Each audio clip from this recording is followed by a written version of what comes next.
Hi, I'm Harjeet and welcome to Girls Talk. Today, our guest is Gagan Kaur. She is the new host of Canada's Local Talent.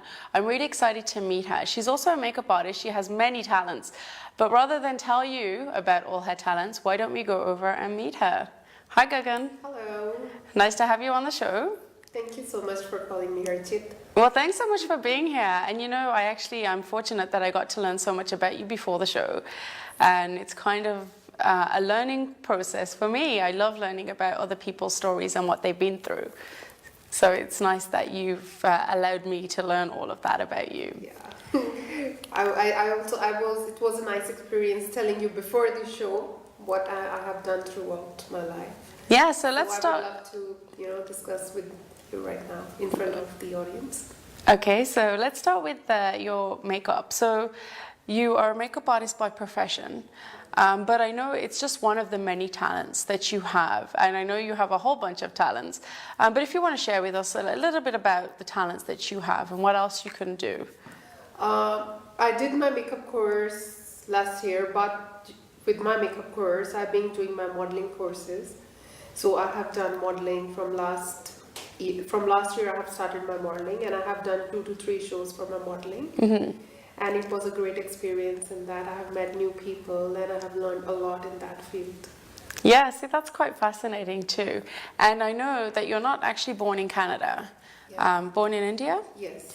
So you've been here in Canada how long? It's been 8 years now. I came here in 2011.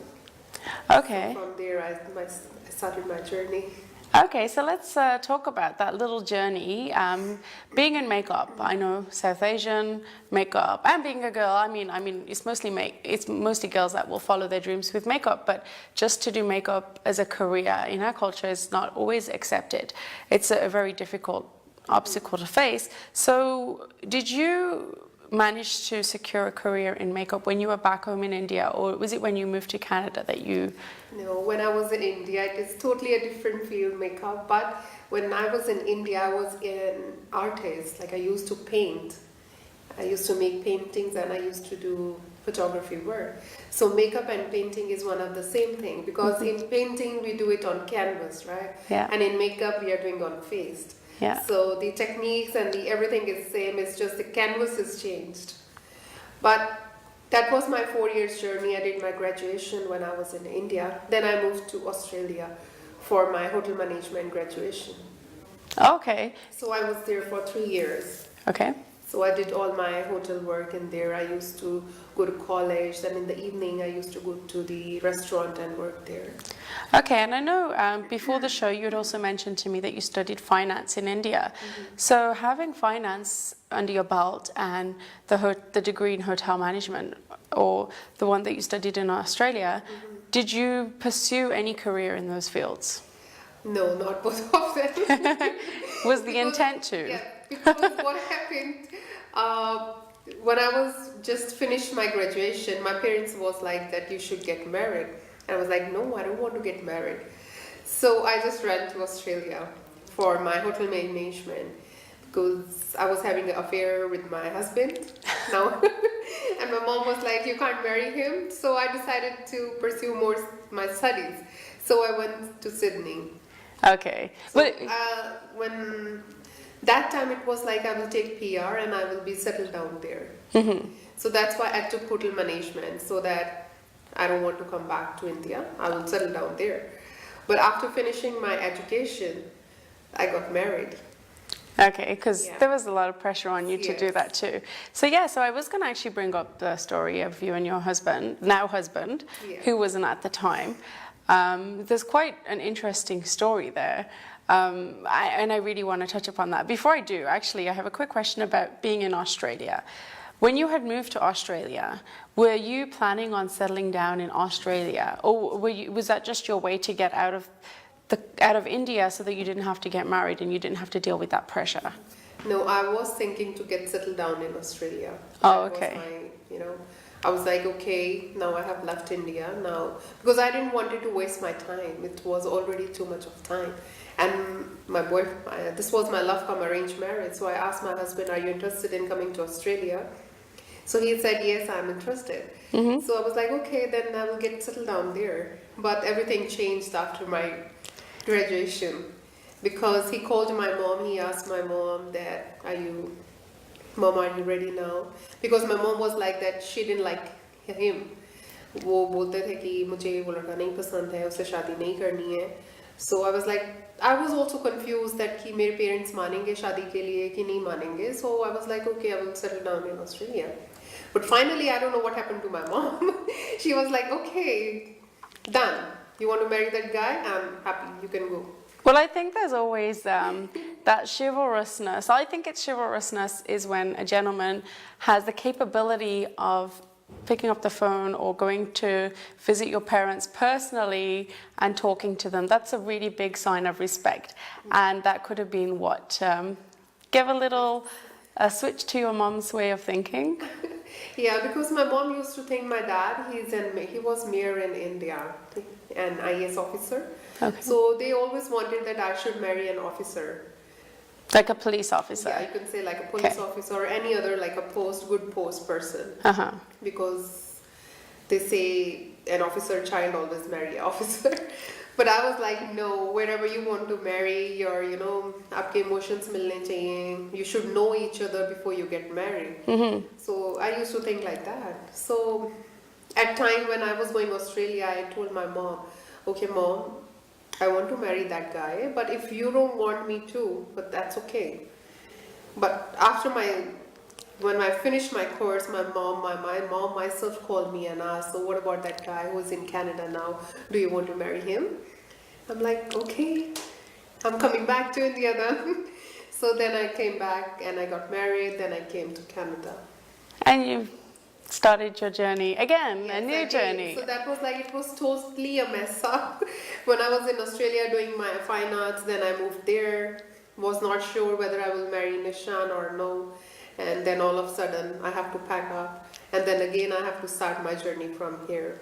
Yeah, but now it's quite a bit of an adventure because when you were in Australia, you were on your own. And obviously in India, you had your family and that's where you were born and raised. So Australia, you're on your own, and then you come to Canada and you're coming with a spouse. So you have it's a little bit of a different dynamic in each country. Yes. But when I came here, I was excited also because I already had 2 degrees with me. So I was more like that I will get job very easily over here. I applied to the university for my higher education. They approved my degree, but they said you have to do it again. So I got a little bit scared that I don't want to do again. I don't want to go for 4 or 5 years again. So what should I do now? So like 2 years, it was a struggling period. So it went just like that. And there's always, it's not just the time, there's always that issue of finances as well, and having to invest in an education. And then, like as you said, 5 years plus the money, it's kind of like, well, I get to do what I want. Like, I can't study more, I can't study more. So then you just decided to stop going to school, and you picked up makeup. Was like, no. That was in 2015. I came here in 2011. I did my diploma of makeup in 2015. No, 16. Okay. 16, because 2014 I had my baby, so I was away from Canada. I went to India for 1 year, then I came back in 2016. And then my husband registered me because every time I'm standing in the mirror doing makeup and all that stuff, he's like, you should go for makeup, So he registered me. I did my college from International Makeup School for 4 months, a full day. And then he registered me for the pageant. Because I was so depressed. I was like, what should I do? I was working with Cooper Standard and Rogers. But when I used to come home in the evening, every day I was saying, this is not my career, this is not my career, I don't want to do this. But I'm doing it because some income is coming at home. So that's why my husband was like, okay, then what do you want to do? So that's why he put it into my all pageant and makeup school.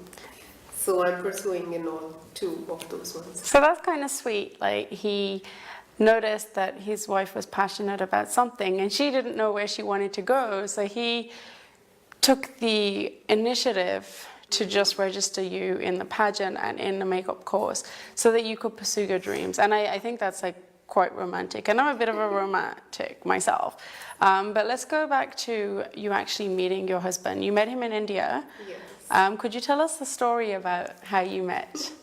Yeah, I was 19 when I met him. That was my first year in college. And I was coming back. In India, we festival Rose Festival. So I was coming back from college to home. And it was pretty much dark that time. So some boys were following me on bike. I was going on bike and they were following me on bike. Suddenly my husband saw me that, you know, those guys are disturbing me. So he started following me. तो फिर उन जो boys थे उनको लगा कि that boy is with this girl. So they just went away. And my husband was like, okay, I stopped a little bit far away and I said, thank you so much for helping me out. He said, oh, I saw you in the morning. You were wearing a pink top that time. I was like, yes, but how do you know that? And he said कि मैंने आपको सुबह देखा था. And after that you disappeared. And I'm looking for you since morning. And I was praying to God that कि please मुझे ये लड़की मिल जाए, मिल जाए, मिल जाए. And in the end I found you. Wow, so that's quite... From there our journey started. It's quite amazing for him then. I mean, he had already seen you. You never even knew he existed. And he was hoping that he would get another chance. And he didn't just get a chance to actually meet you. He got a chance to be your knight in shining armor. And, you know, that's something that any damsel in distress couldn't forget. You know, oh my God, that was the man that... I remember that scene. That was so romantic that time. Yeah, and it's a great story. It's a great story for your son. Right, I'm sure that he will love that story when he grows older, and I'm sure he'll pick up that that little bit of a hero. Like 1 year just went like that. We were meeting and going here and there, but I was not, you know, loving him very deeply. But as the time went away, I started liking him. Yeah. And then you decided you were going to take it a step further. So tell me about that then, because you did mention that your mom didn't like him. So how did you actually bring up the subject to your mom and your dad or your... Yeah, well, because when he was going overseas with his family, his whole family came here. So I told my mom that I love one guy and do you want to meet him? And he's going overseas now with his family. And my mom said, no, I don't want to meet. Is he an officer's son or what is he doing? I'm like, he's the same age of mine and he's still studying and now they are moving. And she said, no. When he will be something in his life, only then I will talk to him. So that's it. My mom didn't talk to him from 5-6 years. My mom didn't talk to him. And then what about you then? Was there any pressure on you to get married to somebody else? Anybody else? Not pressure, but they, of course, parents are usually, you know, a little bit concerned about girls. They used to say that you should get married now, you're 23, get married. I just, no, I don't want to get married, I want to study more. So that's why they sent me to Australia. Okay. I was telling them, can you please send me to Canada? My mom knew that he's in Canada. Okay. So she said, no, you can't go to Canada. Oh. So yeah. So she was trying to keep you apart. Yeah. But it didn't work out for her. Yeah. But it actually did work out for her because she changed her mind. She changed her mind. You know, so that's quite amazing. You know, to know your mom sent you to Australia trying to keep you from Canada, and it didn't. When something is destined to happen, it's destined to happen, right? Yeah, that's right. If you believe in that, yes, you can see what happens. So, I mean, the good thing is that you had gotten a chance to be in Australia. So you managed to experience different cultures, different environments. Out of the three, and you were in India, Australia, and Canada, different points in your life.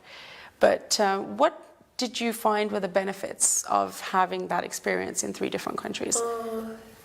The benefit was I was not at all an, you know, say, a frank person. I was not at all a frank person, but going to Australia, I was very much a frank person. And being an officer kid, I was not working at home much. Over there, when I moved there, I was really independent. I was cooking, I was washing, I was going to a job, I was doing every work over there. And when I came to Canada, it was not hard for me. It was easy for me to do every step easily. Because you had lived by yourself? Yes, I was a student over there. So I did everything myself. I paid my rent, I paid my school fees, everything.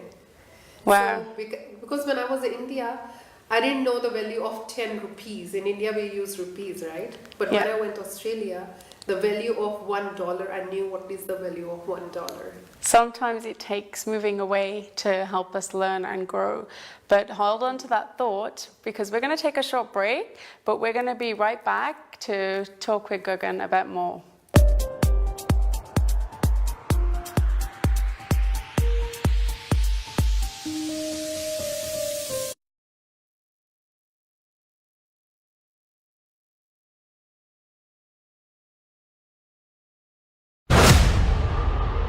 Toronto, get ready to be a part of the greatest, the magical, the glamorous, the most anticipated awards of the year. 6 Hum Awards, Saturday, 28th July 2018. Tickets available at Ticketmaster. For sponsorship, contact DML. Chocolate chip cookie अली सिर्फ cookie दूंगा, chocolate chip नहीं दूंगा। इसमें तो बहुत सारे chocolate chip हैं। एक सेकंड देता हूँ, अभी भी बहुत है। अब अली बेचारा क्या करे? जब नए बिस्कॉनी चॉकलेट चिप कुकी में है बहुत ज्यादा चॉकलेट चिप्स, ऊपर भी चॉकलेट, अंदर भी चॉकलेट। आपकी कुकी बिस्कॉनी चॉकलेट चिप कुकीज बहुत बहुत बहुत चॉकलेटी। हर खुशी बिस्कॉनी।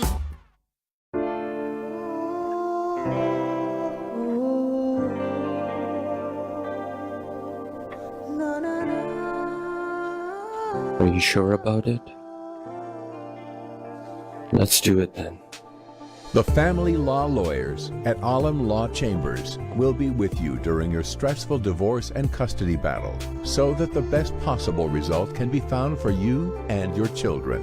Reliable and affordable. Alam Law.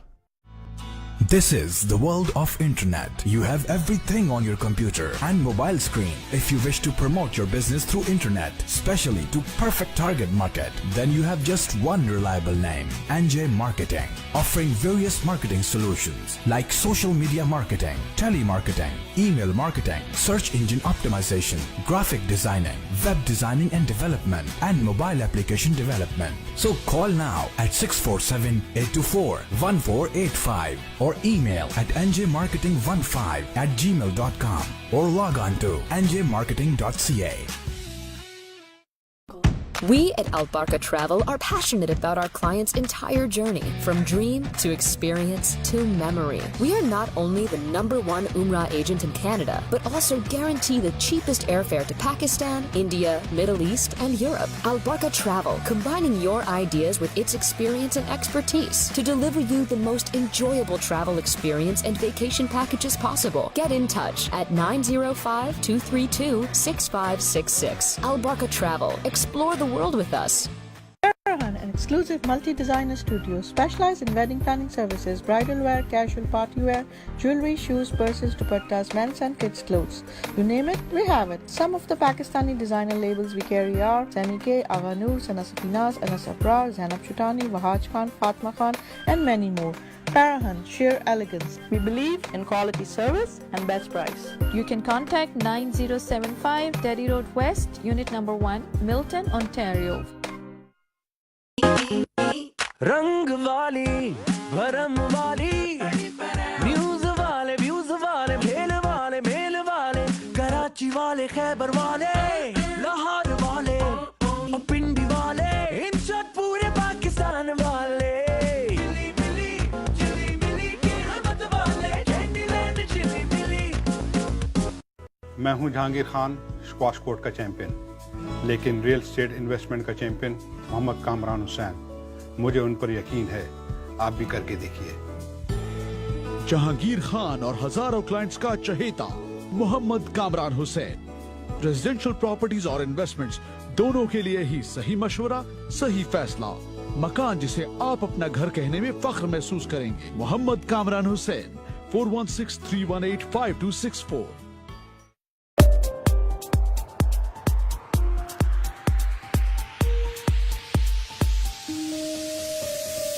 Hi, welcome back to Girls Talk. Again, I'm your host Harjeet, and I'm here with my guest Gagan, and we had left off before the break talking about her experience in Australia versus Canada and India, and how she had learned to be independent in Australia. So I want to continue that conversation that we were having, is that you learn the value of money. You also learn how to be independent and self-sufficient, look after yourself in a home environment, because you don't have anybody doing it for you in Australia. So then it kind of worked out for you, because then when you came to Canada as a wife, you had all that experience. So if you didn't have any help from any in-laws or anybody, at least you knew how to do it. Yes, because my mom, every time she used to say that you should know how to survive in your life. Sometimes she never used to give us money, because she said that is the way you have to learn. Suppose in your life, when you have anything bad in your life, you should know how to come out of that situation. Talking about money too, I mean, I know from experience, because my father was a chartered accountant. So he was very good with money. My mom and dad, they were very good with money. And it's not about how much they made, it's about how much they saved. And that was something that was instilled in me. There were still some values that I wasn't taught about money. I mean, I was taught about the value of it, the importance of it, and how to save it. But I didn't know like big things like having a mortgage, carrying a mortgage, credit cards, like bills. I didn't have any idea about that until I actually experienced it. How was that for you, the transition from being a student in Australia and just covering your general expenses to coming to Canada and being married and then purchasing a home? To be very honest, when I came here, my husband, after 6 months, he bought a house, right? I don't know how much mortgage he's paying. Well, that's always good. The only thing I know is I have to take care of my son, I have to put gas in my car, and I have to do grocery. That's it. Rest, I don't know what he is doing. He said, no, you don't need to, take care of those things. Just take care of these 3 things. And I'm so lucky to have him in my life. Even though if I ask him, he said, whenever you have a time, just sit and see all the bills, what I do. But you don't need to pay anything. Oh, so I feel so lucky for that. Yeah, no, that is actually, I know a lot of relationships that work like that. And it dates back way back to, I don't know how far back, but it's usually the male that's the breadwinner and the male that will take care of his woman. And she will do like the daily chores. So it's essentially what you would classify as a traditional relationship where you wear traditional role hats. But it's not as traditional as that, because you're modern in the fact that you met out of love. And there's communication. It's not just in your relationship where you just do your roles and that's it, and you're parallel doing your roles. You have a relationship and communication too, right? And plus I'm very lucky to have a family also. My mother-in-law, father-in-law, they are very supportive. My sister-in-law, she's also very supportive. Whenever I need their help, they're always there. So that's why I don't miss my family, because they all are so supportive to me. Well, you make a family wherever you are, and it is really nice to hear that they're a good support system for you, and it's a reassurance for your mom, and I'm sure, to know that her daughter's well taken care of here, and she's happy. She doesn't have to worry, because worry for any parent is a lot of stress, and it can cause illness or anything. Yeah, that's right. Right? So it's nice that you've made that relationship with your in-laws. Because a lot of times it's not as lucky as that, and I'm sure you've heard horror stories. It's a mutual understanding everybody should have, because we are coming from another family to another family, so there will be always, adjustment time. You take always adjustment time to settle down. So every woman should understand that thing. Yeah, and it is one thing I find about being married and then having in-laws. It's not like that it's going to work or it's not going to work. I think that in every situation it could always work. Yeah. I mean, if the relationship is too toxic to live under one roof, you could always separate yourself and live under separate roofs, and it would work better when there's distance. I find what the problem can be when it comes to in-laws, it depends on how grown up you are. And you were fairly, like, you were not 18 or 19, you were like older, like in your 20s, in your mid to late 20s. So it makes a little bit of a difference, because at that point you have your own parents, you have a communication with them, if they do something that upsets you, you know how to tell them that they upset you. And then you were independent in Australia, you had communication with them long distance, and you have this comfortableness, like the word that I'm looking for, you're comfortable around your parents. And then when you have new parents. It's difficult to be yourself because you don't know what's acceptable there and. Yeah, I also had a problem for 2-3 years with the adjustment, but now I know their taste, what they want, how they feel. So everything I know about them, they know about me. So we don't have any issues in home. Yeah, I'm quite curious to know your opinion on this. Do you find that it's a culture? I mean, it's difficult for us to talk about other cultures because we're from this South Asian culture. But do you think that it's a cultural issue adjusting to our in-laws? Because we're so trying to be who they want us to be, to keep them happy, rather than focusing on what we want. Do you think that's a cultural issue, or do you think that's just like being part of a woman, or do you think that's just like personal, everybody's different and unique? I think everybody is different. Okay. Everybody is different. Suppose like me, if anybody will say me that you go according to me, I won't. And I can't change myself according to them. But I can adjust it in the house to keep peace in the house. Okay. So, yeah, I can say that. So that's a good thing, that's always a good trait to have, And keep peace. firstly, our parents, they are old. If you look at our parents are also 60, 70. So same like boys' parents, they're also 60, 70. So we should have respect, I think so. So that's what our kids are following. They are looking at us. Every day they look at us. If we will fight every day at house, what they gonna learn? Nothing. It's really... So it's always depend upon us what we want.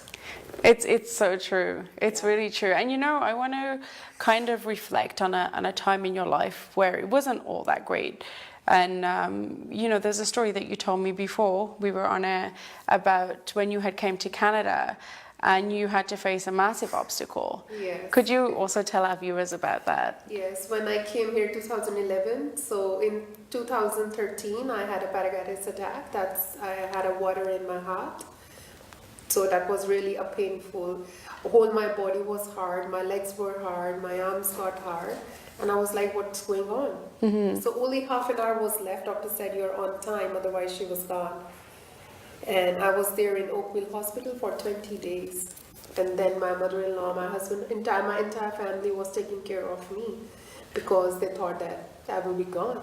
And I was crying. I was like, please, can you see another girl and get married soon in front of me? I will die soon. But no, every day they used to pray, and they were with me in the hospital, and took 1 year to recover it.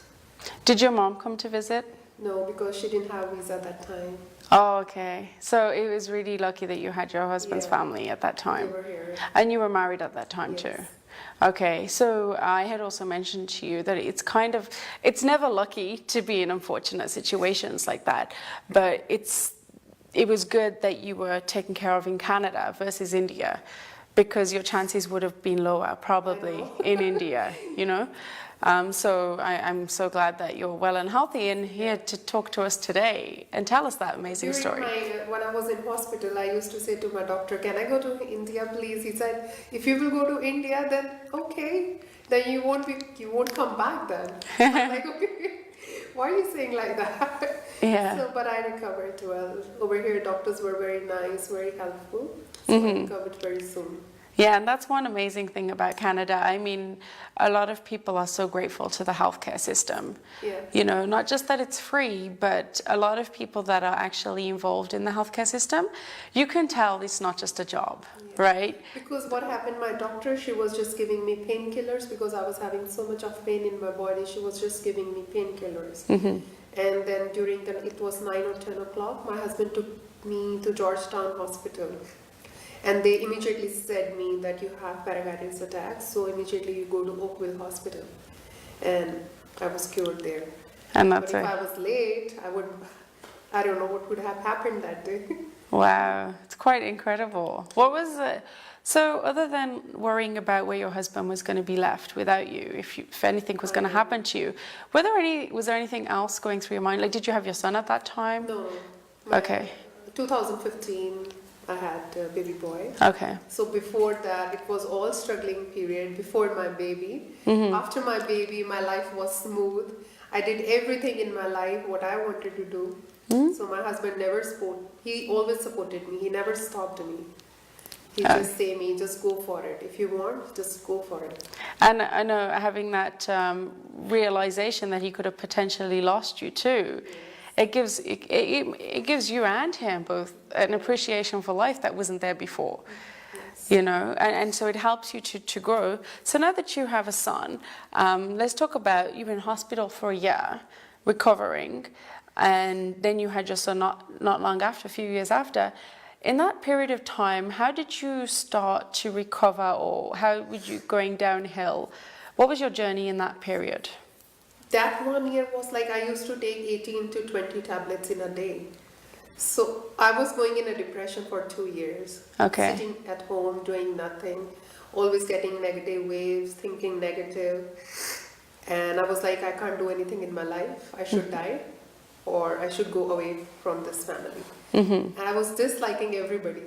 Okay. And then my husband said, calm down. I used to see motivational, my husband every morning, he used to send me the motivational speech at my cell phone. So I used to see that speeches every day. Or I used to go to the ground. I joined gym classes to make my mind free. And from there, slowly and slowly, I changed my mind. Everything changed. Then I got pregnant, then I had baby, and then I went to India. When I came back, my husband said, now this is the right time, do whatever you want to do. Now you have taken enough time. 5-6 years are enough for a break. So then I also pumped up myself that yes, Gagan, you have to do something in your life. Don't waste your time. You're 30. Now you're 30. Why you're wasting your time? So from there I started my journey. I did my course, then pageants, then I started an event planning courses, something like that. So you know all of this talk of you started watching motivational videos and you started going to the gym. It sounds really easy. You know someone who's depressed, just get up, go to the gym, or watching motivational videos. But I've been in that place too, and I'm sure a lot of people can relate. It's not as easy. It's not that you don't want to get better. You do, but it's kind of like a lot of work. Oh, watch this video. I mean, it's not going to help me. And the first day probably doesn't. You know, it's a continuum. And then going to the gym too. It's just like getting there and actually doing something. And you meet people also over there. That is also plus point. They always tell you something good. Yeah. So, yeah. And that's one important thing. When you are going through depression, you have to surround yourself around people. Even at that time of period, if anybody is saying good to you, you will think, no, that person is intentionally saying something to me. Yes. You don't want good. And what about your dad too? Because I know that he was a bit of an inspirational figure too. Could you tell me what his teachings were like and how he raised you to inspire you? Yeah, because my father has... Firstly, he never stopped us from anything. My mom, he was the one who always, because my dad was every day from morning till night, he was out and for his job. But we used to see him that he's working so hard for us, right? So my mom used to take care of me. I have an elder brother and a younger sister, so 3 kids we were. And my mom was taking care of from studies till our games, tuitions, everything. She was taking care of us. And he was motivational because we also wanted to be like him. He was an athlete also. So that's what we want that, what dad has done for us, we should do something for him so that he can feel proud of us. Yeah, it's always the way when your parents give so much to you. It's always ingrained in us that we want to give back to our parents. And that's really good when you want to give something back to him, to your parents. You feel very proud of it. It's definitely true. But actually, we're short for time now, and I know you had a very powerful message that you wanted to give to other women who are watching the show and hear your story to inspire them. So what is that message that you want to give to other women? I would say that whomsoever have any type of talent, or the women are sitting at home, they want to do something in their life, so they should come out of their house, and they should bring their kids also, because kids, when they will watch us that their parents are doing something in their life, they will do much better than us. So it's That's also what I would like to say. that's incredible advice. So leading by example, being who you want your kids to see, so that Sorry? Is that the kids should see you behave in a manner that you want them to, that inspires them. Yes, you're right. That's incredible advice. And not just for children, for like anybody that's for around anybody. you. Yes. I know some of my friends, they were sitting at home, they looked at me, what I'm doing now, what I'm doing these days right now. So they are so pumped up, they come out their houses, they're doing nothing in their life, but they saw me, what I'm doing, they also want to do the same thing.